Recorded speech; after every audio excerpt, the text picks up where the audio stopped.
जय माता दी दोस्तों। माता रानी आपकी सारी मनोकामनाएं पूर्ण करें और आप जीवन में खूब सारी तरक्की करें। इसी के साथ आज का जो वीडियो है वो मैं शुरू कर रही हूँ।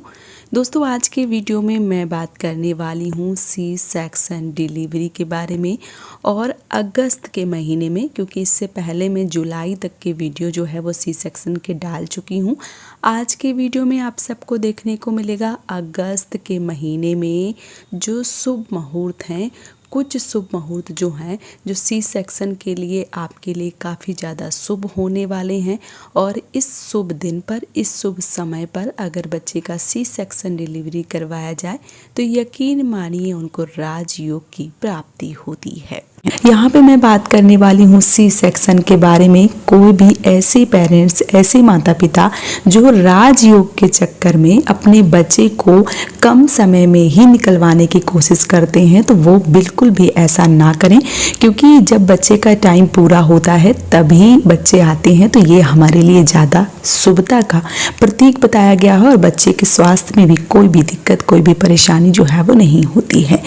ये सी सेक्शन के शुभ मुहूर्त जो है वो उन बच्चों के लिए हैं जो बच्चे नॉर्मल तरीके से इस दुनिया में नहीं आ सकते हैं। उनको केवल और केवल सी सेक्शन या ऑपरेशन के द्वारा ही बाहर निकाला जा सकता है।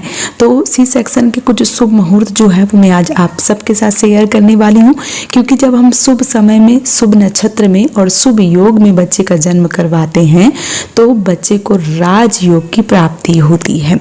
बच्चे का जो जन्म है वो समय पूरा होने के बाद ही करवाएं। साथ ही साथ जो बच्चे का जन्म है उसमें अगर शुभ मुहूर्त पड़ते हैं, उस शुभ मुहूर्त में अगर बच्चे का जन्म करवा लिया जाए तो ये सबसे ज़्यादा शुभ रहता है। जैसे कुंडली के अंदर जो महत्वपूर्ण ग्रह होते हैं वो होते हैं सूर्य और चंद्रमा, और जब सूर्य और चंद्रमा अपनी स्थिति में होते हैं उस समय जो जन्म है वो करवाना अति शुभ रहता है, क्योंकि जो लग्न है वो बदल जाते हैं, वो बदलते रहते हैं और चंद्रमा राशि जो है वो परिवर्तन कर देता है। इसी से योग और संयोग जो है वो बन जाते हैं और इसी से शुभ या अशुभ मुहूर्त जो है वो निकल आते हैं। कभी भी बच्चे का जन्म मूल नक्षत्र में नहीं करवाना चाहिए, पंचक के समय नहीं करवाना चाहिए। अगर आप शुभ मुहूर्त को देख के ही करवा रहे हैं तब आपको मूल नक्षत्र देखना चाहिए, साथ ही साथ पंचक नक्षत्र देखना चाहिए, पंचक जो है वो ना लगी हुई हो। अगर बच्चे स्वयं से आ जाते हैं तो फिर उसमें कोई दिक्कत, कोई परेशानी जो है वो नहीं है और आपको बहुत ज़्यादा सोचने की ज़रूरत भी नहीं होती है, क्योंकि बच्चे का जन्म और बच्चे को इस दुनिया में आना सब ऊपर वाले की देन है। इसलिए आपको बहुत ज़्यादा सोचना, विचारना बिल्कुल भी नहीं है। लेकिन अगर आप, कई बारी डॉक्टर कुछ डेट दे देते हैं, जैसे 2-3 डेट दे देती हैं कि इस तारीख में, इस तारीख में और इस तारीख में करवा सकती हैं, तो ये वीडियो उन लोगों के लिए है जिनको डेट जो है वो दी गई है और अगर ये शुभ मुहूर्त में करवाती हैं तो यकीन मानिए आपके बच्चे का राजयोग जो है वो मिलने ही वाला है। कभी भी बच्चे का राहु काल में जन्म ना करवाएं। बहुत सारी बहनें मुझे प्रश्न करती रहती हैं कि दीदी शुभ मुहूर्त बता दीजिए, तो मैं शुभ मुहूर्त आपको बताती हूँ। राशि के अनुसार आप अपने पंडित जी से, जो भी आपकी राशि है उस के अनुसार आप अपने पंडित जी से जो समय है वो ज़रूर पूछ लें, क्योंकि मैं यहाँ पे दिन और दिनांक बता देती हूँ। समय जो है वो आप अपने पंडित जी से पूछ लें, क्योंकि जो समय है वही बदलता है, थोड़ा सा इधर और उधर हो जाता है, तो कभी राहु काल लग जाता है। तो राहु काल का जो समय है वो अवॉइड कर दें, क्योंकि दिन में 1-2 घंटे के लिए राहु काल का समय निकलता है, तो वो राहु काल का समय जो है वो स्किप कर दें। उसके आगे और पीछे आप कभी भी जन्म जो है वो करवा सकते हैं। साथ ही साथ अगर पंचक चल रही हैं और डॉक्टर ने आपको 2-4-8 दिन का समय दिया है तो पंचक को हो जाने दीजिए, उसके बाद ही बच्चे का जन्म जो है वो करवाएं। तो चलिए आज के वीडियो में आप सबको बता देती हूँ कि जो पंचक काल है वो कब तक रहेगा, साथ ही साथ जो गंडमूल नक्षत्र हैं वो कब कब पड़ेंगे, और राहु काल के समय में बच्चे का जो जन्म है वो बिल्कुल भी ना करवावें, क्योंकि एक दिन में यकीन मानिए आप 1 से 2 घंटे या कई बार 2.5 घंटे का जो समय है वो राहु काल का होता है, तो ये समय जो है वो आपको स्किप कर देना चाहिए। इसके साथ ही कुछ शुभ मुहूर्त जो है वो सामने आए हैं। कौन कौन सी तारीखें हैं जिसमें बच्चों का जो जन्म है वो करवा सकते हैं, मैं आज आप सबके साथ शेयर कर रही हूँ। एक तारीख और बताऊँ मैं आपको, 31 अगस्त की जो तारीख है, दिन जो है वो शनिवार पड़ेगा और सुबह के समय आप डिलीवरी जो है वो करवा सकते हैं। आप कब तक डिलीवरी करवा सकते हैं, मतलब ये मान लीजिए कि 7:39 का जो समय है, शाम का समय, उससे पहले आप डिलीवरी जो है वो करवा सकते हैं। उसके बाद डिलीवरी जो है वो ना करवावें, क्योंकि जो 31 तारीख है, जो दिन शनिवार पड़ रहा है, शाम को 7:39 से गंडमूल का समय जो है वो हो जाएगा। इसलिए आपको शाम के समय जो डिलीवरी है वो नहीं करवाना है। इस बात का विशेष रूप से ध्यान रखें, क्योंकि मैं अगर बता दूं कि 31 अगस्त का जो समय है वो सही है, तो बहुत सारी बहनों के प्रश्न आने लगते हैं कि दीदी इस दिन तो गंडमूल पड़ रहा है। तो मैं आपको एकदम से क्लियर कर ही दे रही हूँ कि पूरा दिन जो है वो गंडमूल का समय नहीं होगा। गंडमूल का जो समय है वो शाम के समय रहेगा, इसलिए 31 तारीख को भी डिलीवरी जो है वो करवाई जा सकती है दिन के समय। रात के समय जो डिलीवरी है वो ना करवाएं, इस बात का विशेष रूप से ध्यान रखें।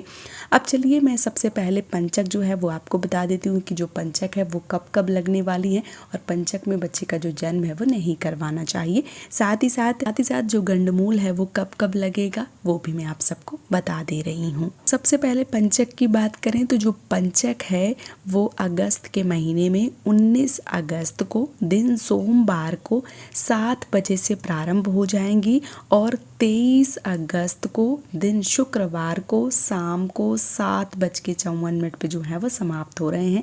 तो 19 तारीख से लेकर 23 तारीख तक जो बच्चे का डिलीवरी है, जो बच्चे का जन्म है, वो बिल्कुल भी ना करवाएं, क्योंकि पंचक के समय कोई भी शुभ कार्य जो है वो नहीं किया जा सकता है।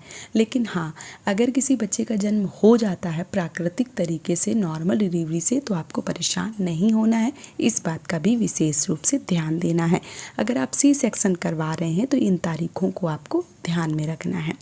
अगर गंडमूल के समय की बात करूं कि जो गंडमूल है वो कब कब लगने वाला है, तो जो गंडमूल है वो 4 तारीख को रहेगा, मतलब 4 अगस्त को, 6 अगस्त को, 14 अगस्त को, 16 अगस्त को, 22 अगस्त को, 24 अगस्त को, और जैसे कि मैंने बताया कि 31 अगस्त को दिन में गंडमूल नहीं है, लेकिन शाम के समय 7:39 का जो समय है ये गंडमूल का रहने वाला है। तो आप इन तारीखों में जो बच्चे का जन्म है वो ना करवावें। अब आइए बात कर लेते हैं कि जो बच्चे का जन्म है वो हमें कब और किन तारीखों में करवाना चाहिए। तो जो बच्चे का जन्म है वो राहु काल में ना करवावें, ये मैंने पहले ही बता दिया, फिर से रिपीट कर रही हूँ कि राहु काल के समय में बच्चे का जो जन्म है वो ना करवावें। गुरु अपनी स्थिति में हो उस समय का भी ध्यान रखें।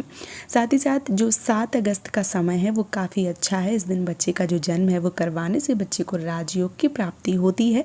7 अगस्त है, दिन जो है वो बुधवार पड़ रहा है, शुक्ल पक्ष की तृतीया तिथि है, फाल्गुनी जो नक्षत्र हैं वो बन रहे हैं। इस दिन काफ़ी अच्छा योग और संयोग जो है वो बन रहा है। इस दिन आप बच्चे का जन्म जो है वो करवा सकते हैं। अगली जो तारीख है वो है 12 अगस्त, दिन जो है वो सोमवार पड़ रहा है, शुक्ल पक्ष की सप्तमी तिथि है, स्वाति और विशाखा के नक्षत्र पड़ रहे हैं। इस दिन भी बच्चे का जो जन्म है वो करवाया जा सकता है।